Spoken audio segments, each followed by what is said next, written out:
This one gets asked constantly, and almost everyone reaches for the slow answer. You are asked to parse a JSON string, but if the string is broken, your whole app crashes. Most developers write 6 lines of boilerplate, but there is a much cleaner way. In JavaScript, parsing JSON is dangerous because it throws a hard error if the input isn't perfect.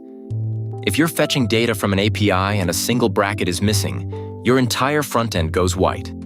We need a safety net that handles the failure gracefully. Normally, you would write a multi-line block.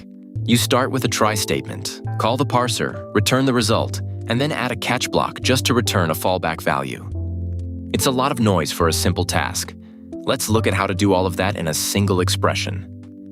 We start with a comment to mark our one-liner magic.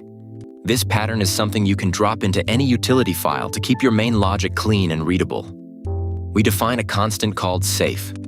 This arrow function takes 2 things: the string s we want to parse, and a default value d to return if things go wrong. Here is the magic. We use a compact try block to return the result of JSON parse. If it fails, the catch block immediately returns our default d instead of throwing an error. This is where the code starts shrinking. To test this, we create 2 strings. The first one named OK is valid JSON, but the second one named bad is missing a closing bracket, which would usually crash our code. Finally, we call safe on both strings. For the broken one, we pass an empty object as the fallback. This ensures our code keeps running no matter what the input looks like. Look at that. The valid string gives us the object, and the broken string gives us our empty fallback. No crashes, no red text in the console, just clean data handling. There it is.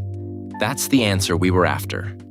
The time and space costs are both linear because we still have to process the whole string.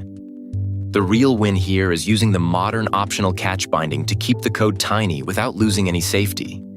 The mental model is simple. Always wrap your external data in a safety layer. This one-liner turns a potential disaster into a predictable default value every single time. Now you are ready with the right answer when this one gets asked constantly. Save this trick and follow for more clean code. Never go blank again. CrackInterviewAI shows speakable answers live and solves coding problems from screenshots. Free at CrackInterviewAI.in.